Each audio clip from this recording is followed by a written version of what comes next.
কুদসি ভাই আমার, হাদিসে কুদসির মধ্যে বলছেন আল্লাহ, ইয়াকুলুল্লাহু আযজা ওয়া জাল কুল্লু আমালিন ইবনে আদম লাহু ইল্লা সিয়ামা ফাহুয়া লি ওয়া আনা আজজি বি ইন্নামা ইয়াতরুকু তাআমাহু ওয়া শারাবাহু।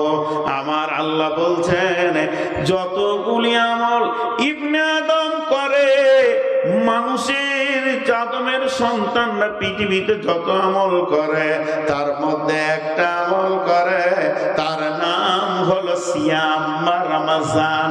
রমজানের রোজা রাখে, যারা রাখে তারা আমার জন্য রাখে, আর তাদের বদলা হলাম আমি নিজেই, তাদের বদলা হলাম কঠিন কিয়ামতের দিনে। তাদেরকে আমি বলবো, রে রোজাদার আয়, তোদের বদলা চলে এসেছে, তোরা তোদের বদলাকে গ্রহণ করে নে। কারণ তারা খাওয়া পান করা ছেড়েছে শুধু আমার জন্যে। তোমায় ভালোবাসি আল্লাহ, তোমায় ভালোবাসি, তোমায় ভালোবাসি বলে তোমার কাছে আসি। সকালে আসি, দুপুরে আসি, বৈকালে আসি, আর সন্ধ্যায় আসি, রাত্রে আসি, আসি পঞ্চবার। তোমায় ভালোবাসি আল্লাহ, তোমায় ভালোবাসি, তোমায় ভালোবাসি বলে তোমার কাছে আসি। শততিসে সন্তোষিতে ভরা একটি মাস, উষাহতে নিশাবতী করে উপবাস। তোমায় ভালোবাসি আল্লাহ, তোমায় ভালোবাসি, তোমায় ভালোবাসি বলে তোমার কাছে আসি। ধরেলেন এখানে যদি ছেলেগুলোকে বলা হয় মাদ্রাসার বাবা, কেউ যদি আম্মা পড়াটা মুখস্থ শুনিয়ে দাও, এই কোরআনটা দেওয়া যাবে। কেউ যদি 29 পারা শুনিয়ে দাও, এই কোরআনটা দেওয়া যাবে। কেউ যদি 30 পারা শুনিয়ে দাও তো মোবাইলটা দেওয়া যাবে। এইভাবে প্রাইজ বলা হচ্ছে।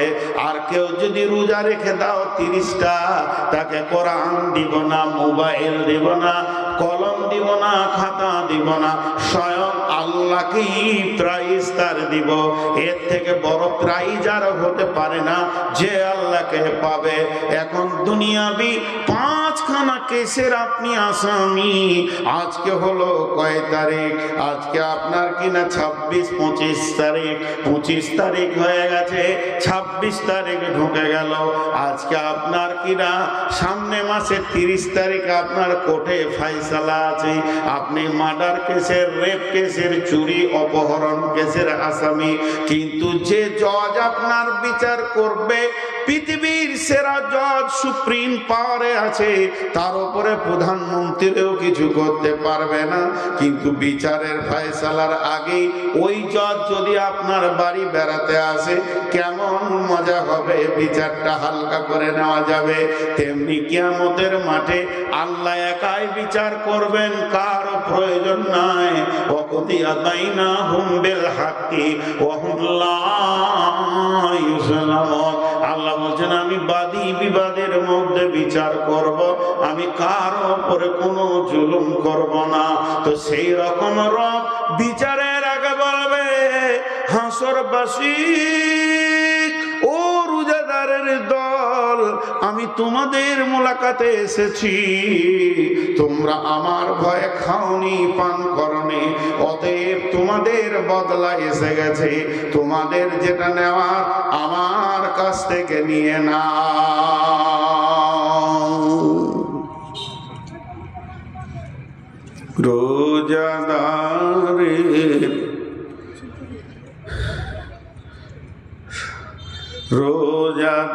রোজাদারের দুইটি খুশি, একটি খুশি ইফতারে, অপরটি হয় আল্লাহর দিদার রোজ হাসরের প্রান্তরে। এত সুন্দর মধুর ডাকি যে জন সদা লুকিয়ে থাকে, রোজ হাসরে কাঁদবে সেদিন পাবে না কো আল্লাহর দান। ইসলামেরই সাউদানি আসছে ধারায় রমজান, ভোরের আগে নিয়ত বন্ধ ভুল করো না মুসলমান।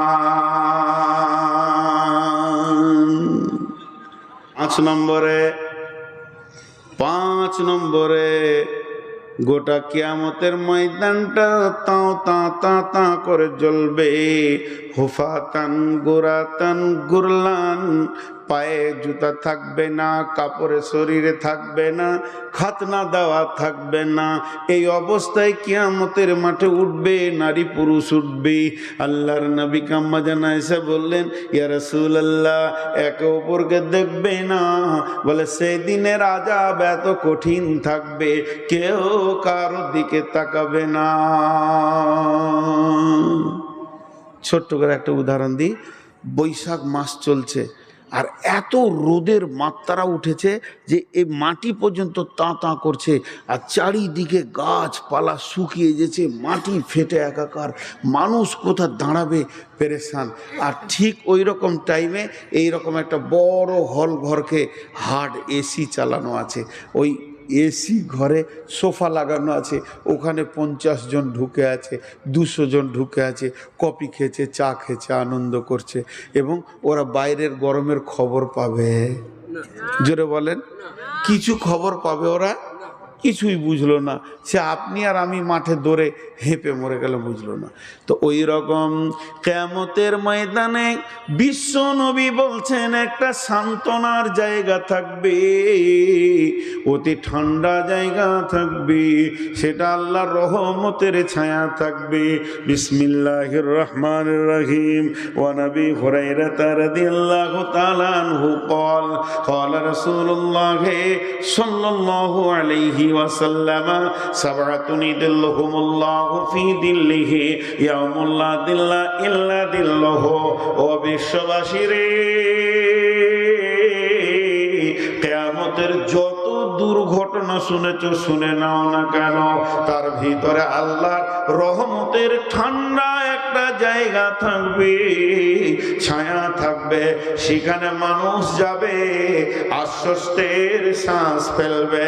সেখানে আপনি আমি জায়গা পাবো না, ইনি তিনি জায়গা পাবে না।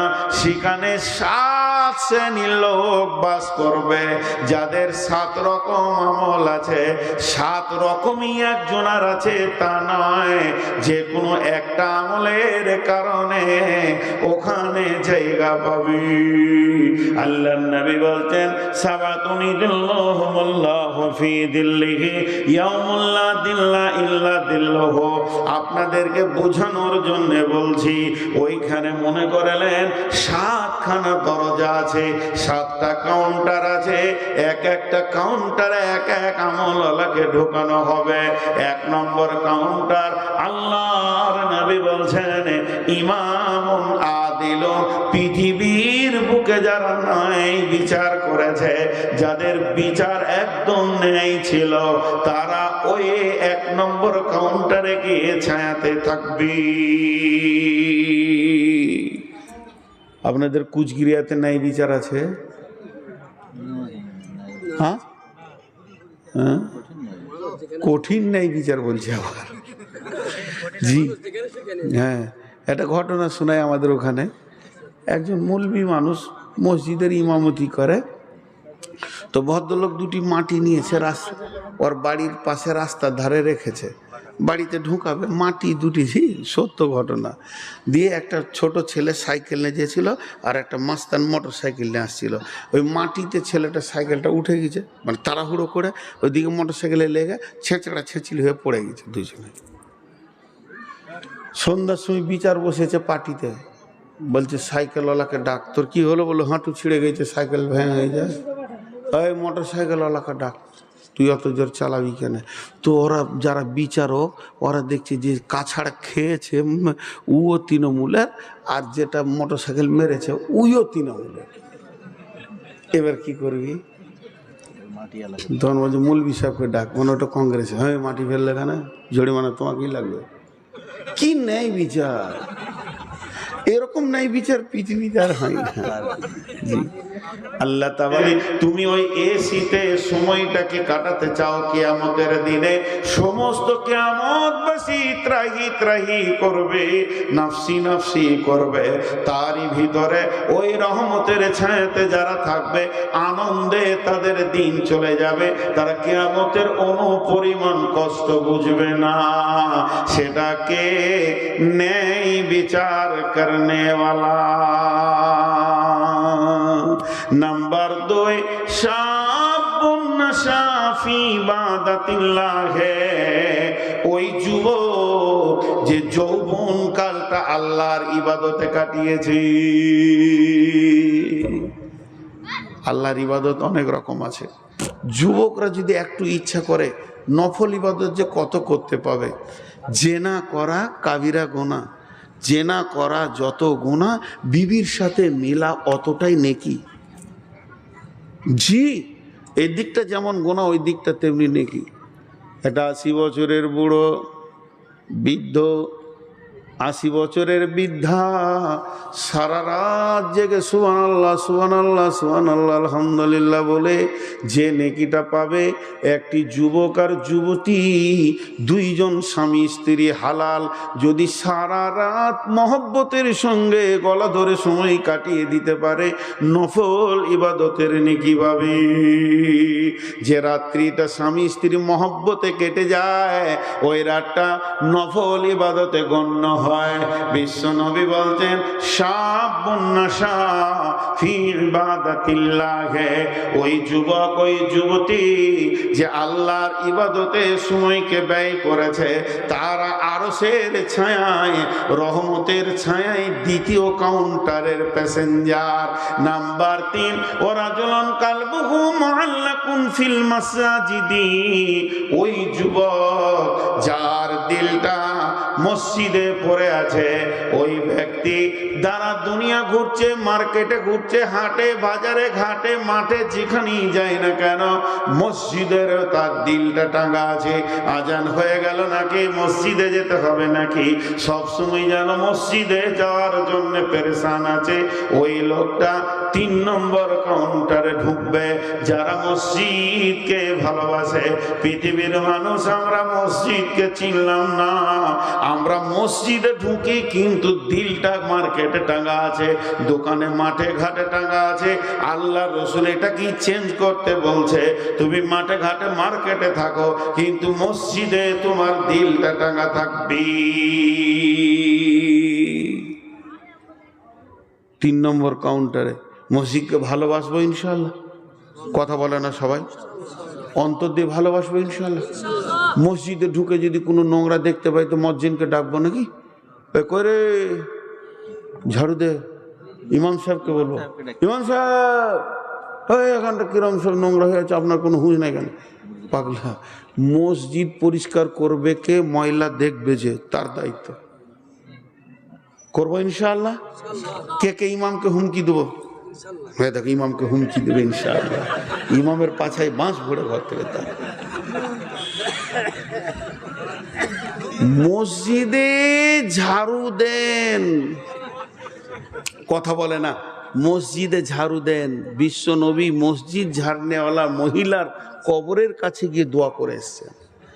মসজিদ যে কি জিনিস, একটা ছোট্ট কথা বলে দিই, মসজিদে যে ঢুকে পড়েন এখন, আপনাকে উঁচু করতে হবে না, নামাজ পড়তে হবে না, জিকির করতে হবে না, তেলাওয়াত করতে হবে না, ওগুলো করলেন তো আলাদা এক্সট্রা বেনিফিট। শুধু মসজিদে বসে থাকেন তো আল্লাহর মেহমান হয়ে যাবেন যতক্ষণ থাকবেন। আল্লাহর মেহমান, আল্লাহ ওর দিকে বারবার রহমতের নজরে দেখবে, আমার মেহমান আমার ঘরে বসে আছে।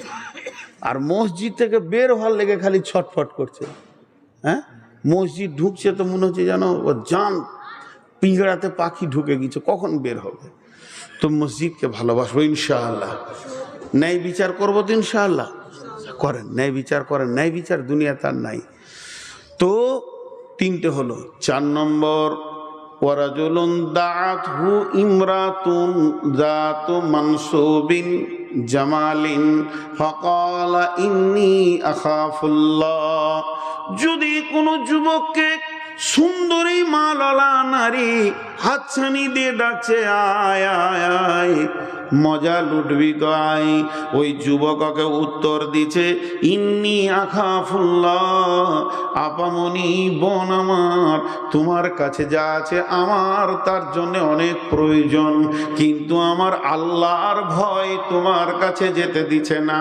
যদি কোনো যুবক এই জবাব নিয়ে ফিরে আসতে পারে তো আল্লাহর নবী বলছেন তোমার রহমতের ছায়াতে একটা কোটা লেগে গেছে, তুমি ৪র্থ নম্বর কাউন্টার দিয়ে ঢুকে যাবে। ওয়ারাজুলানে তাহাব্বা ফিল্লাহি ইসতামা আলাইহি ওয়া তাফাররাকা আলাইহি, ওই দুই বন্ধু যারা আপসে আল্লাহর জন্য ভালোবাসা করে, আমি নুরউদ্দিনকে ভালোবাসি আল্লাহর জন্য, ওই আমাকে ভালোবাসে আল্লাহর জন্য, আবার যদি ছাড়াছাড়ি করব তো আল্লাহর জন্য, দেখলাম ও বেঈমান কিংবা ও আমাকে দেখছে বেঈমান, এর সঙ্গে চললে ঈমান থাকবে না।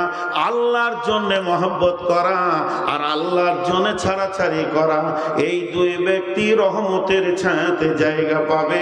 এদের জন্য ৫ম নম্বরের কাউন্টারটা খোলা গেছে।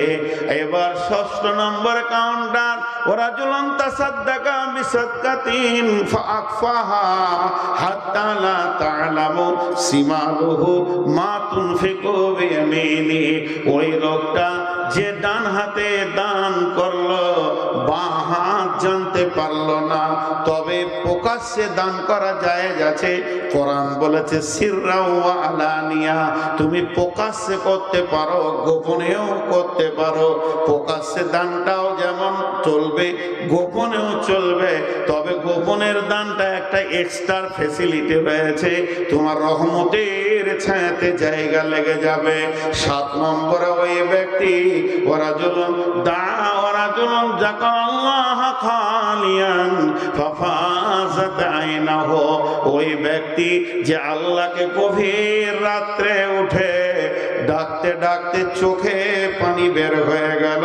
আল্লাহর নবী বলছেন তুমি ৭ নম্বর কাউন্টার দিয়ে ঢুকে তোমার একটা ওখানে বুকিং হয়ে গেছে, রিজার্ভেশন লেগে গেছে, তুমি ওই ছায়াতে থাকতে পাবে। আজকের বক্তব্যের বিষয় ছিল কিয়ামতের মাঠে আনন্দ। ১ নম্বর নূরের তাজাল্লিতে আনন্দ, ২ নম্বর আনন্দ ডান হাতে সার্টিফিকেট নিয়ে, ৩ নম্বর আনন্দ হলো রসুলের হাতে পানি পান করে, ৪ নম্বর আনন্দ হলো আল্লাহর সঙ্গে মোলাকাত হবে রোজাতে, রোজা রাখনেওয়ালা, আর ৫ নম্বর হলো যে রহমতের ছায়াতে থাকবে। এবার রহমতের ছায়াতে যে কোটা থাকবে ৭টা।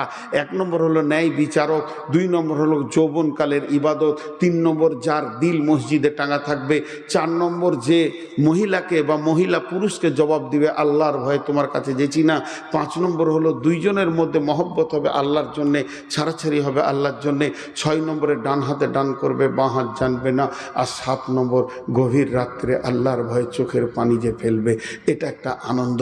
অতএব কিয়ামতের মাঠটা খালি কঠিন নয়, আনন্দের দিন, আমল করতে পারলেই হবে। যতটি লোক বসে আছেন আল্লাহকে সাক্ষী রেখে বলছি, মানুষকে সাক্ষী রেখে নয়, আল্লাহকে সাক্ষী রেখে, স্বয়ং আল্লাহকে, যদি আল্লাহর প্রতি বিশ্বাস থাকে তো উঠবেন না। আর আমি আপনাদের জন্য মজলিস ভাঙার দোয়াটা পড়ছি, কিন্তু দোয়া পড়ার আগে একটা কথা বলছি, যতজন আছেন স্টেজে একবার হাতটা রেখে যাবেন, আর নাহলে একটা টেবিল নামিয়ে দাও, ওদেরকে ওই টেবিলটা ওইখানে দিয়ে দাও, ওই টেবিলে হাতটা রেখে যাবেন। কে রাখবেন না তিনি হাত তুলেন, এইখানে এইখানে এই সামনে, যিনি রাখবেন না উনি হাত তুলেন। দাঁড়ান আমি দোয়াটা পড়ি, নাহলে মজলিসটা ভেঙে যাবে, আর বসানো যাবে না। না এখানে ক্যামেরা আছে, আসতে পারবেন, ওইখানে দাও। আমি একটা কথা বলি, দোয়াটা পড়ি, এখন উঠিয়েন না, আমি দোয়াটা দিই আপনাদেরকে। জি, আপনারা আমার সঙ্গে বুঝে বুঝে আমিন বলেন। এই আল্লাহ তুমি আমাদেরকে বেশি বেশি করে সেই আকীদার উপরে আমল করার তৌফিক দান করো। এই আল্লাহ আমাদের মা বাপ ভাই বোন যারা মারা গেছে তাদেরকে তুমি মাফ করো। এই আল্লাহ সন্ধ্যা থেকে নিয়ে যা কিছু শুনলাম সব আমাদেরকে তুমি আমল করার তৌফিক দাও। এ আল্লাহ কঠিন কিয়ামতের মাঠে যে নিয়ামতগুলি তুমি রেখেছো এগুলোকে পাওয়ার মতো তৌফিক দাও। আল্লাহ তুমি আমাদের উপরে রাজি হয়ে যাও। মা বোনেরা আপনারাও চাদরে দেবেন। আল্লাহ যারা দান করেছেন, করছেন, করবেন, সকলের দান তুমি কবুল করে নাও। সকলে বলেন সুবহানাকা আল্লাহুম্মা ওয়া বিহামদিকা আশহাদু আল্লা ইলাহা ইল্লা আনতা আস্তাগফিরুকা ওয়া আতুবু ইলাইকা। সকলে টেবিলে হাত রাখেন। সকলে আল্লাহর রাস্তে বলছি, দূরে যারা আছেন একবার আল্লাহর জন্য টেবিলের কাছে আসেন, আল্লাহর জন্য আসেন। আপনাদের হাতগুলো ধরে বলছি, মা বোনেরা আপনারাও চাদরে দেন, টেবিলে নামিয়ে দেন, টেবিলে টেবিলে মাশাআল্লাহ ওখানেই নামিয়ে দেন। আল্লাহর জন্য আপনারা মা বোনেরাও দেন। মা বোনেরা যে যেখানে যে অবস্থায় আছেন আল্লাহর জন্য দেন, আল্লাহর জন্য দিতে থাকেন, আল্লাহকে ভালোবেসে দেন। আল্লাহর রহমতে আল্লাহর আল্লাহ আপনাকে বরকত দান করবেন। আল্লাহর রাস্তে দেন। এই মাদ্রাসাকে দেন। এখানে দেখেন দুটা ছেলে হিফজ করলে বেরোলো, চোখের সামনে আপনারা দেখতে পেলেন যে মাদ্রাসাতে কি হয় আর না হয়, এটা তো আপনাদের চোখে এসে গেল। অতএব আপনারা আল্লাহর রাস্তে দেন, আল্লাহর জন্য দেন। যার কাছে যা আছে কিছু না দিয়ে যাবেন না, কিছু না দিয়ে চলে যাবেন না, অন্তত কিছু দিয়ে যান। আল্লাহকে ভালোবাসার জন্য কিছু দিয়ে যান।